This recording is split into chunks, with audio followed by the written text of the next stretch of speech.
Kumusta po tayo?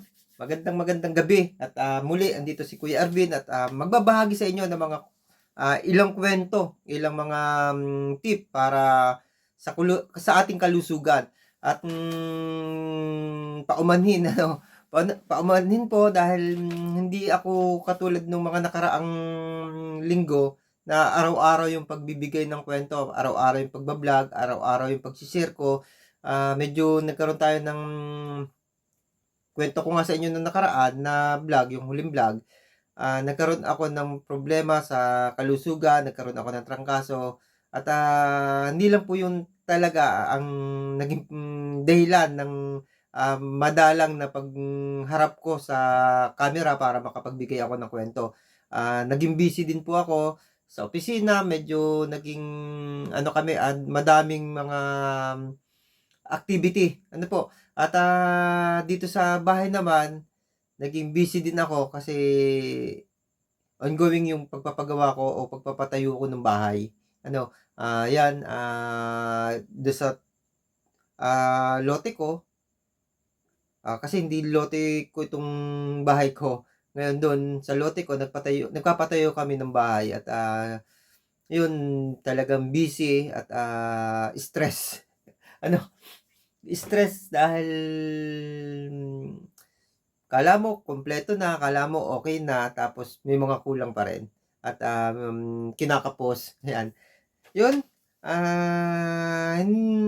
dahil do'n, na-delay ano, pero hindi hadlang ano. Andito pa rin si Kuya Arvin at magbibigay pa rin ng mga tip, mga pinagdaanan ko, mga karanasan ko, mga na-research ko na okey sa akin, mga napanood ko sa ibang vlog na ginaya ko at okey sa akin, ise-share ko po sa inyo. Kaya ano ang gagawin? Sama-sama nating, pagkuwentuhan yung mga karanasan ko. At bago po ang lahat, baka puwedeng makalambing. Ano po, kung palagian ka na nanonood ng vlog ko at nagugustuhan mo naman yung mga tip, yung mga, share ko, ano lang po, share para mapanood ng iba. Baka puwede paki-like, ano, paki-like, paki-subscribe na rin po para at least, natulungan niyo din ako. Ano po, kasi, sa patuloy na pagkukuwento ko, may gastos din ako. May gastos din ako at, makakatulong din sa, paggagawa ko ng vlog. Ano po, ayan, naluluma na yung camera ko, yung aking cellphone, kailangan ko ng bumili ng bago, wala akong budget para diyan. Baka makakatulong yung kaunti kong sinasahod para mapagpatuloy ko yung mga ganitong vlog. Ano po, yung internet na kahit papaano naman, makuha ko na sa vlog yung pagbabayad ng internet. Yeah, marami.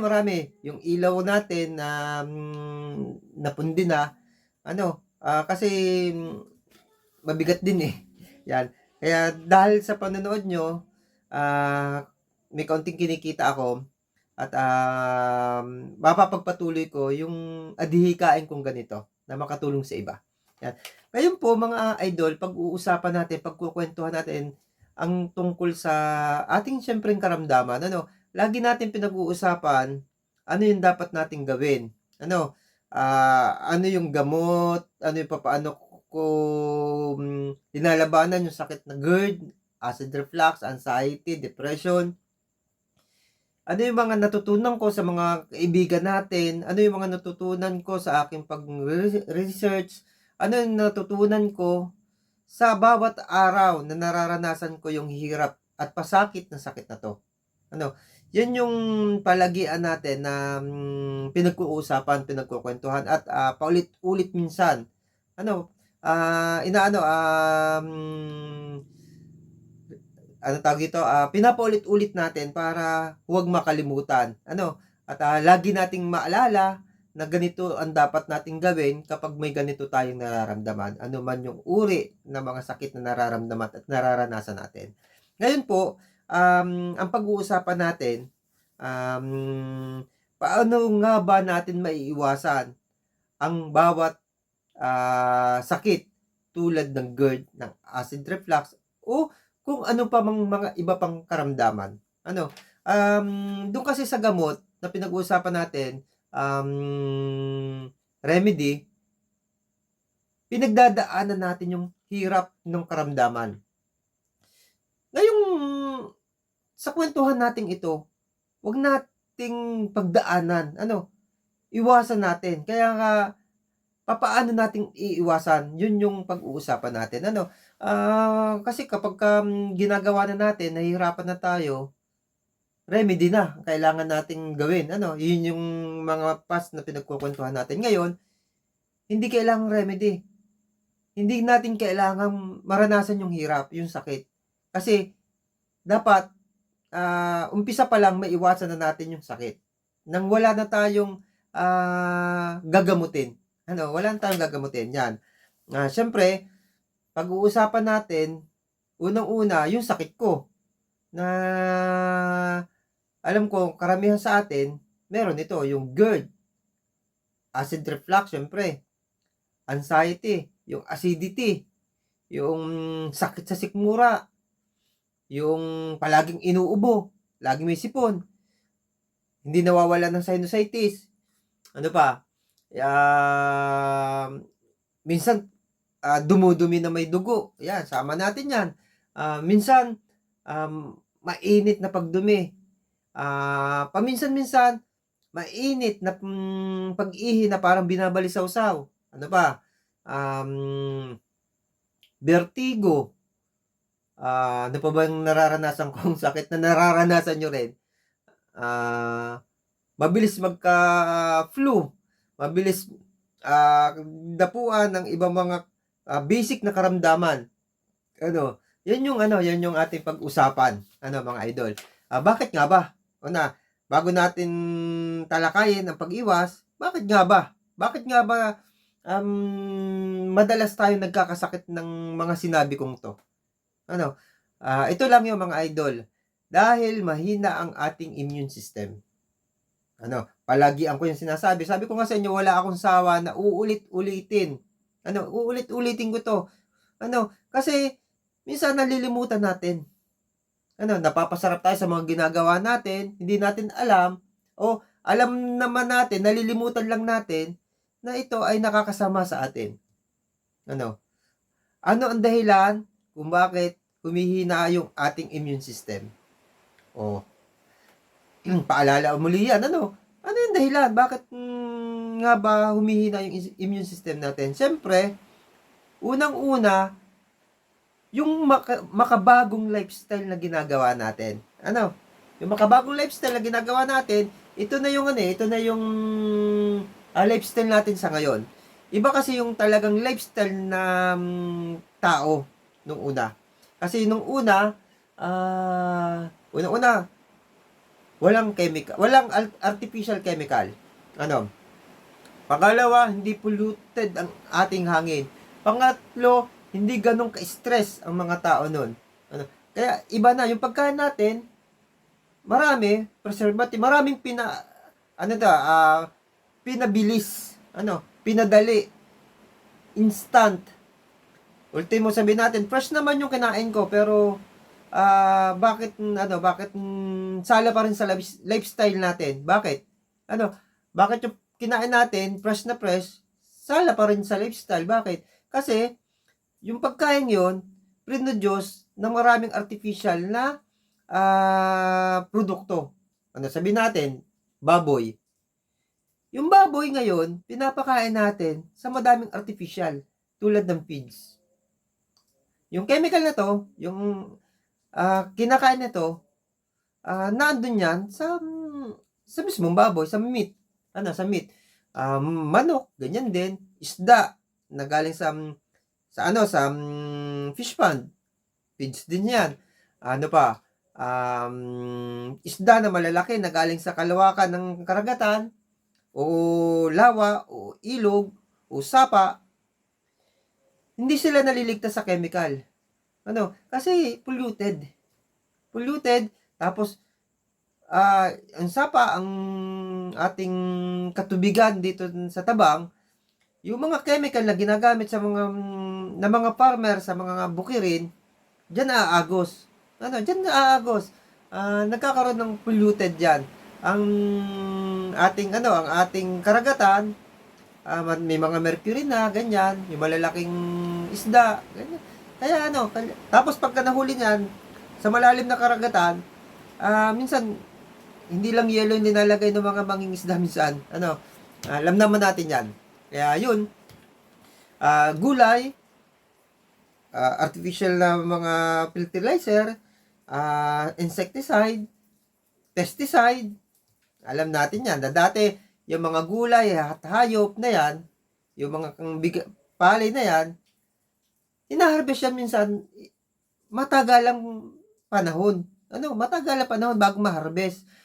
Sa ngayon, instant, napakabilis. Napakabilis. Kaya masasabi natin na hindi siya yung pagkain nung una. May pagkakaiba. Ngayon lang, may dapat tayong gawin para maging okay pa rin yung kinakain natin, kahit makabago itong lifestyle, yung pagpapagod natin, may dapat tayong ginagawa. May dapat tayong ginagawa para yung pagkain, yung gawain natin ay hindi dapat o hindi naaayon sa ating katawan, mai-correct pa rin natin. Mai-correct pa rin natin, mahahabol pa rin natin. Yan. Yun nga, lifestyle natin, katulad nga nung pagkain pinag-uusapan natin, kailangan natin, kung kumain tayo ng mga ganitong pagkain, kailangan natin ma-detox. Detox. Toxic kasi ang kasama ng pagkain. May mga toxic na kasama yung pagkain. May mga, kung tawagin nung ninadoknan, sino pa ba? Si Doc, limutan ko, nasa dila ko na eh. Yung mga nagbablog din na mga doktor na against sa mga chemical, yung mga pagkain yan, tinatawag nilang basura. Basura, lalo na yung mga junk foods, pinapasok natin, kaya nga junk foods, pinapasok natin sa ating katawan, naiimbak lang yan. Nagiging basurahan yung ating katawan. Kaya, ang kailangan natin gawin dyan, detox. Sa pamamagitan ng pag-detox, maiiwasan natin yung maraming karamdaman. Sa halip na 10 sakit ang dadapo sa iyo sa isang taon, pwedeng 5 sakit na lang. At least, nabawasan ka ng 5. Nabawasan ka ng 5. Kaya nga sabi natin, papaano umiwas sa mga karamdaman. Isa yon sa pamamaraan kung papaano umiwas sa mga karamdaman. Mag-detox tayo dahil sa mga pagkain na kinain natin. Wala na tayo, hindi na natin talaga may iwasan yung mga pagkain yan kasi wala na tayong pipiliing pagkain. Lahat ganyan na. Kung meron man, swerte yung mga taga-probinsya, taga-bukid. Bakit? Katulad ko, meron akong doon sa aking tabi ng bahay na pinapagawa, may maluang-luang pang kaunti, maluang-luang pang kaunti. Napakaganda ng ginamit kong word, na lote. Pwede pa ako magtanim. Ito nga, pinakita ko sa inyo ng isang araw. Ulitin ko lang. Dumami na. Dumami na. Ulitin ko ulit sa inyo. Yan, meron akong patola. Ito, itatanim ko ito. Parang organic ang dating kasi hindi ako gagamit ng mga fertilizer. Ang fertilizer ko ay organic din, yung mga yung mga kinumpos, composting, yan ang gagamitin ko dito. Meron akong pepino. Composting din ang gagamitin ko diyan. Kaya tapos insecticide ko, suka. May mga YouTube pa rin. May mga sa ibang naman, nanonood ako ng ibang YouTube para sa organic.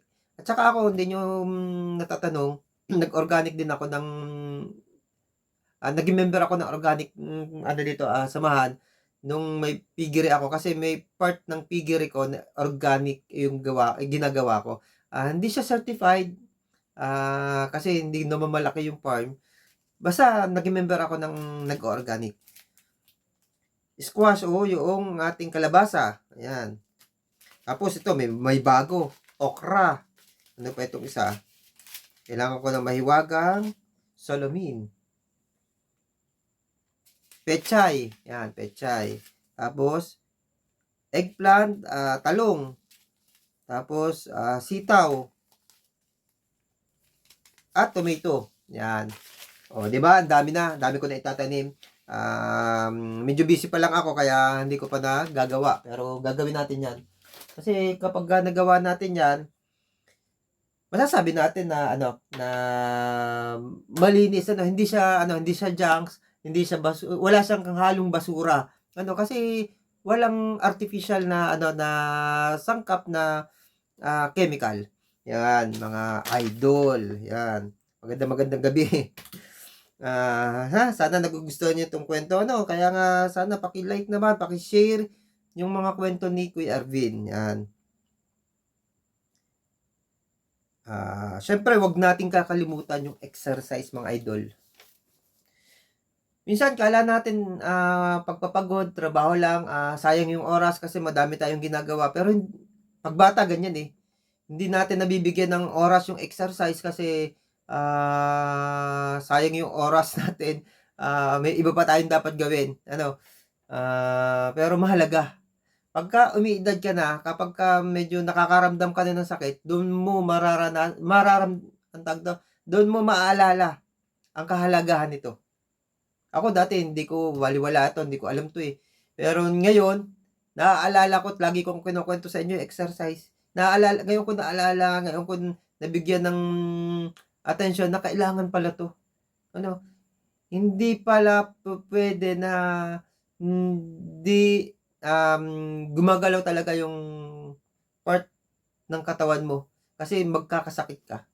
Sa pamamagitan ng ganitong mag-exercise ka, mababawasan yung karamdaman mo. Maiiwasan mo yung magkasakit. Ito,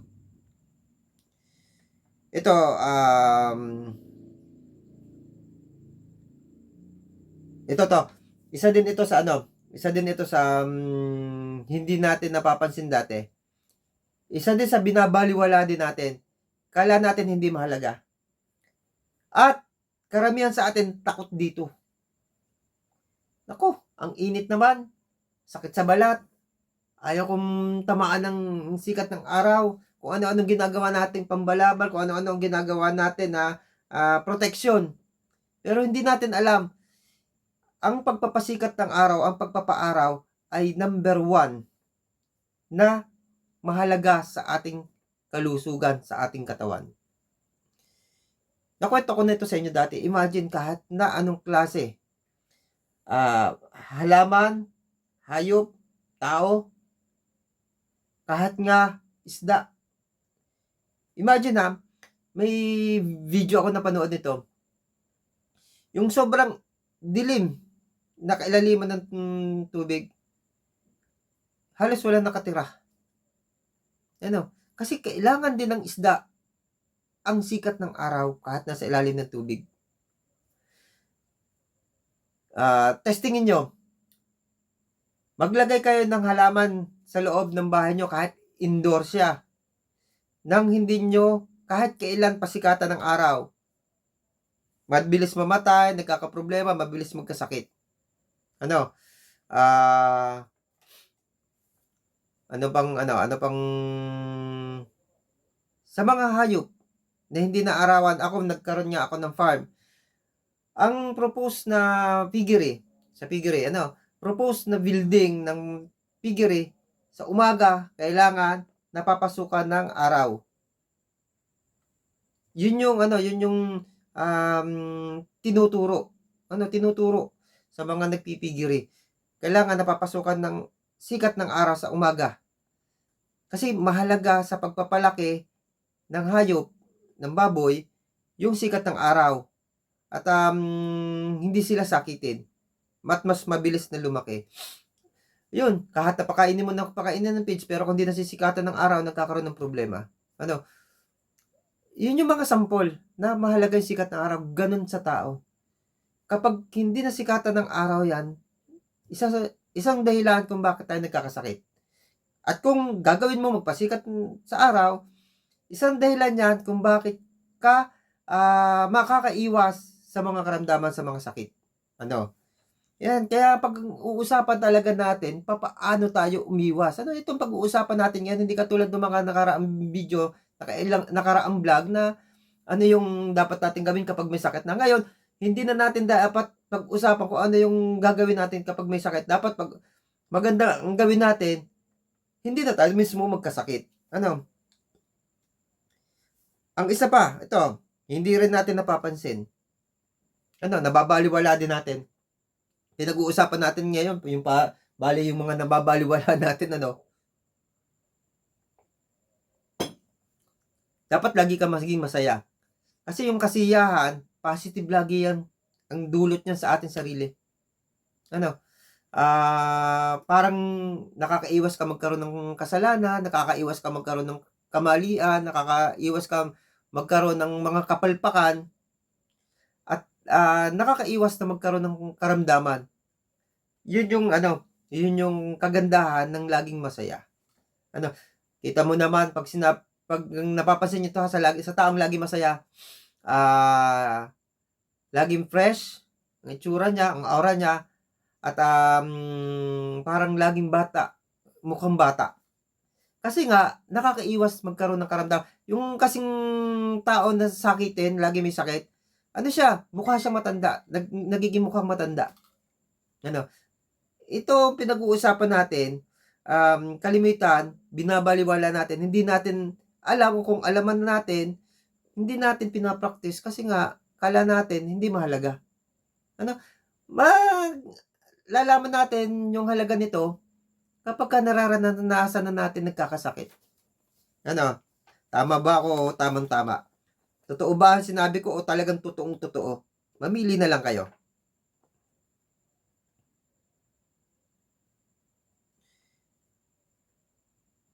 Ano ba ito? Research.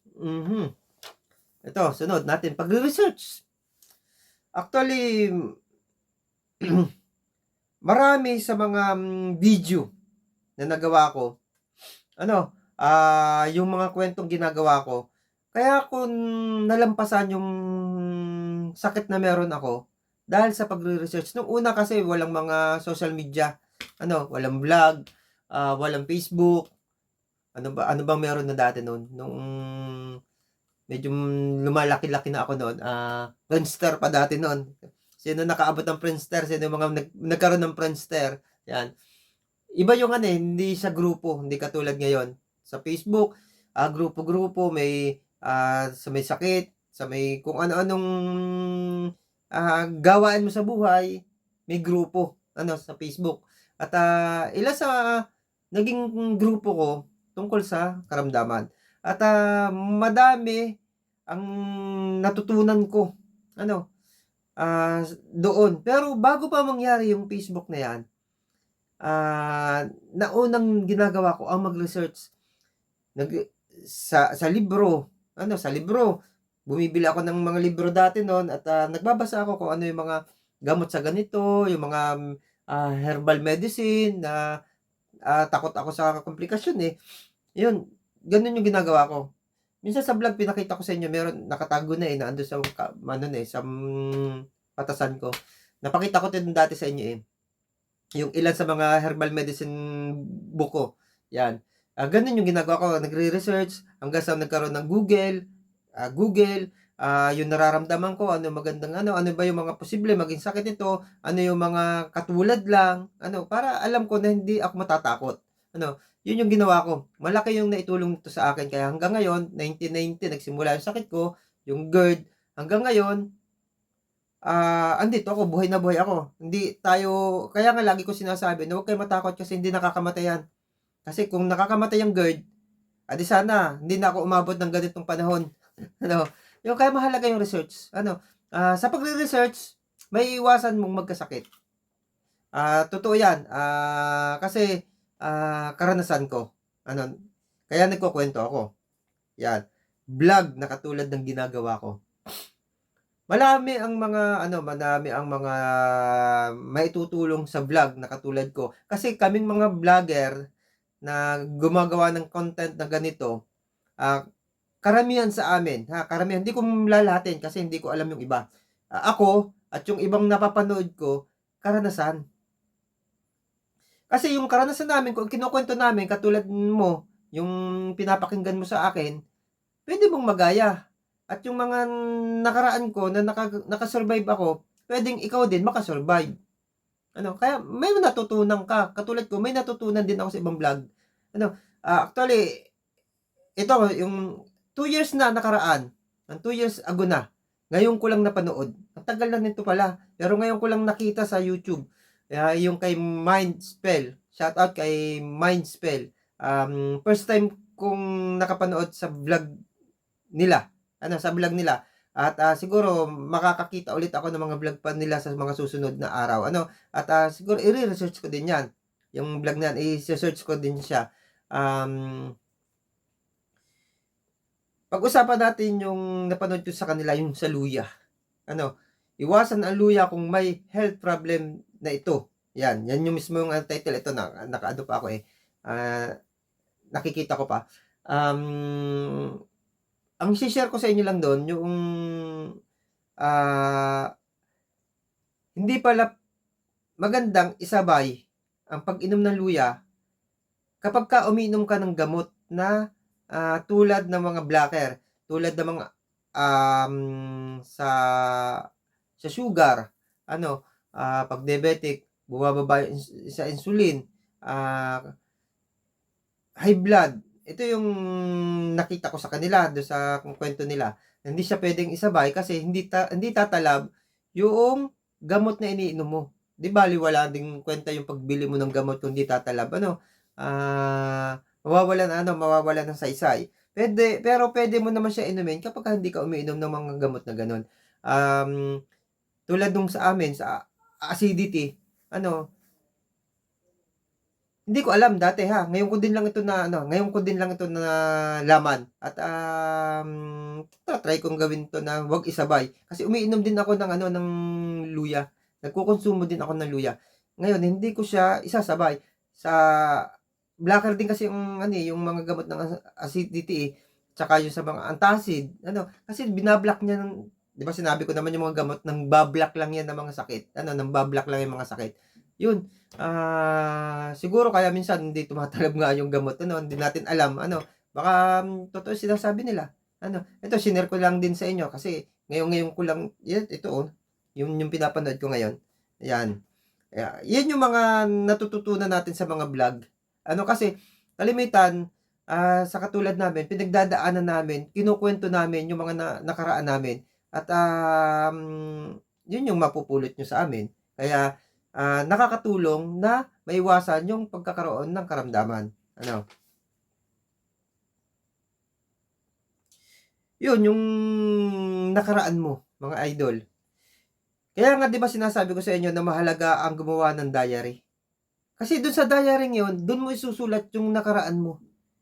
Kung ano yung mga pinagdaraanan mo, kung ano yung, nakatulong sa sakit mo, kung ano yung naka-trigger sa sakit mo, na andun sa diary. Kung ginagawa mo yung pagda-diary, makakatulong ito para maiwasan mo yung sakit. Kasi kung may diary ka, iiwasan mo yung mga nakasama sa'yo. Ngayon kung nagkasakit ka naman, maiinom mo, magagawa mo yung mga nakatulong sa'yo dati. Kaya mahalaga yung diary. At yung diary ito, yung nakaraan mong ito, makakaiwas ka sa mga karamdaman. 'Di ba? Tama o tamang-tama. Totoo o totoong-totoo sinasabi ko. Do'n pa lang simpleng-simple simpleng-simple. Ito naman alam kong alam niyo na pero baka nalilimutan niyo. Kaya remind ko kayo. Rini-remind ko kayo. Alam kong alam niyo na 'to sinasabi ko, pero baka nalilimutan niyo. Minsan kasi gano'n, nagawa ko na dati pero nalimutan ko na. Kasi review ko ulit. Minsan sa vlog ko review ko. O kaya nanood ako ng isang vlog, may isa akong ginagawa halimbawa, electrical, electrical, nagaya ko na do'n, nagawa ko na. Pero nakailang buwan, dahil hindi ko naman yung pina-practice, nalilimutan ko. Ngayon gagawin ko ulit 'yun, hindi ko natanda. Babalikan ko yung vlog. Babalikan ko yung vlog, papanoodin ko ulit para magawa ko ulit ito. Gano'n din, minsan nakakalimot tayo. Minsan nakakalimot. Yung mga bawal, yung mga bawal, tulad ng sinabi ko sa inyo, at saka yung mga hindi bawal. Parang yung diary din, yung parang sa diary din, yung mga bawal, dapat alam mo, yung mga bawal sa'yo. Kasi, kung saan ka na-trigger, bawal sa'yo yun. Dapat, hindi mo madalas gawin yon kapag ka mahina ang iyong kalusugan, ang iyong immune system. At, yung mga okay sa'yo, nakakatulong sa'yo, dapat alam mo, dapat lagi na kaya nga diary pa rin, diary pa rin. Isa pa rin ito. Ito hindi ko na alaala kanina na hindi ko na isulat. Yung tubig. Pag inom ng tamang tubig, mahalaga sa ating kalusugan. Kailangan hindi ka matuyuan. Kailangan mo ang tubig. Sa tamang tubig, makakaiwas ka sa kahit anong klaseng karamdaman. Yun lang mga idol, mga kaibigan, mga kachika ko dyan. Kung nagustuhan mo pa rin itong vlog na to, like, share, para mapanood ng mas nakakarami, para tulong mo na rin para sa akin. At least, baka mapapalitan na itong cellphone ko para patuloy ako makapagbigay ng kwento. Alam ko naman na nakakatulong ako sa inyo. At masaya na ako dahil may mga nagko-comment sa akin na nakakatulong ako. Masaya ako sa mga ginagawa ko. At sa maliit na pamamaraan, natutulungan ko kayo. Kaya huwag niyo kakalimutan yung like, share,